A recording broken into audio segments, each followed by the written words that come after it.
Well, I told you so. Donald Trump would, in fact, violate the gag order again and again. Well, here it is. Put up the picture full mass here. Interesting saga. So after the judge threatened to jail Donald Trump over his violation of judicial decorum, Trump violates judicial decorum again. Trump was found in contempt of court Tuesday for repeatedly violating Judge Merchan's gag order in Stormy Daniels' hush money election interference trial being prosecuted by Manhattan DA Alvin Bragg. Contrary to Trump's claim, the gag order is narrowly tailored and does not prevent him from speaking about the case or even from attacking the judge. With millions watching and many people benefiting from this program called Indisputable, we just need 1% of the viewers to become a paid member so we can continue to bring this content to you. Now back to the show. On Thursday morning, Trump's first Truth Social post of the day was a rant directed at the judge, the gag order, and the trial itself. Quote, "We cannot let this radical left, corrupt, and highly conflicted New York Democrat judge interfere with the presidential election of 2024. The most important election in the history of our country. The USA is truly a nation in decline. Remove the unconstitutional gag order." End quote. So the judge went in on Trump Tuesday in his contempt order, imposing the maximum fines and ordering Trump to take down the offending post, while threatening jail for further violations.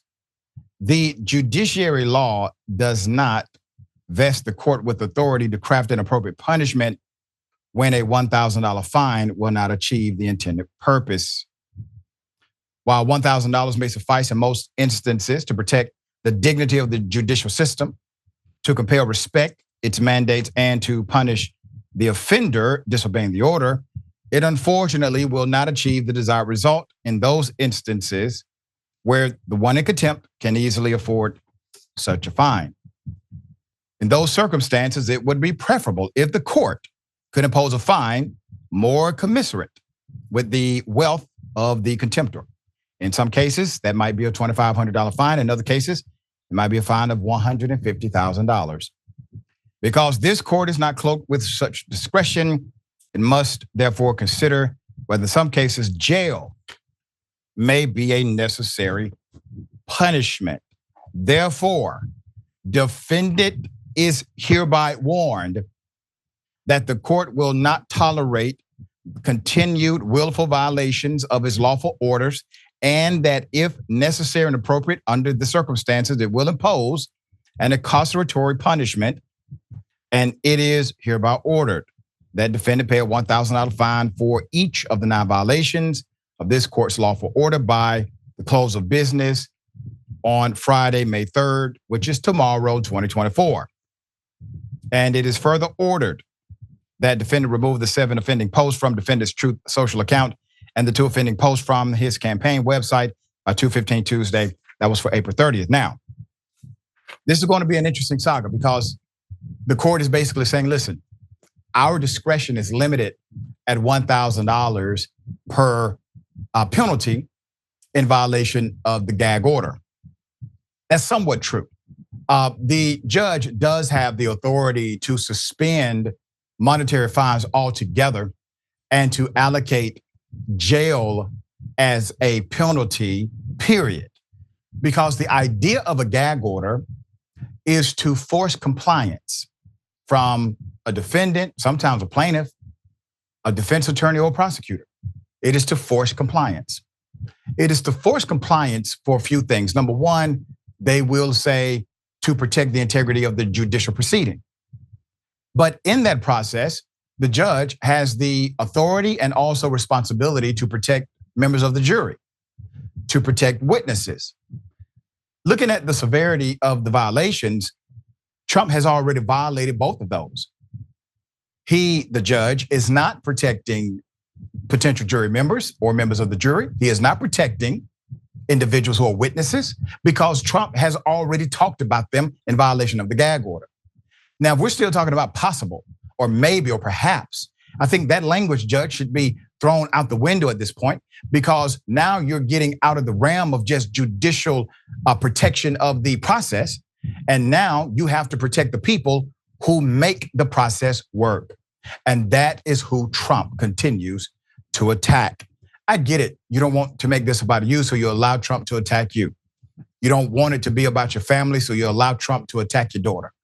But when you allow Trump to attack witnesses and members of the jury, that should be automatic jail time no matter what, because you already knew when you told him $1,000 penalty will be your fine, that he will easily pay that with no problem and continue to offend. All right, Jordan, my point was when this first happened, if you're not going to enforce the penalty in a significant way, stop giving them out, because it makes Donald Trump look like a deity to his followers every time he does this and puts a judge, well, let's just say in his place. Yeah, the judge is in a tough spot, because if he does send Trump to jail, Trump will use that for fundraising. He'll be seen as a martyr yet again. The right-wing media will run with that. It feeds into Trump's victimhood narrative. So I understand why it's a really impossible spot for the judge. And like you laid out, he didn't make criticism of him or his family off limits. It's about intimidating the jury. It's about intimidating witnesses, which Trump is doing to try to influence the outcome of the trial. The whole process is tainted. In a way, I kind of feel bad for the judge just for being in a really tough spot, because you're limited on what you can do. The fines can't exceed, what, 1,000, like you said. You're not really going to hurt him that much with these fines. But on the other hand, putting him in jail in some ways could help him politically. And as a judge, or as anybody who values the integrity of the judicial system, you don't want to see that process being manipulated, being used by the defendant, by anybody involved. Yeah, I concur that the judge is in a difficult place. But if the judge were to eliminate all political measurement and say, this is a regular defendant in front of me, what would I do if a regular defendant was threatening witnesses and putting information out that could compromise members of the jury, and did it in a way that was aggressive and continual? Well, that judge would throw them in jail. And I hope at a point that happens, because Trump ain't gonna stop.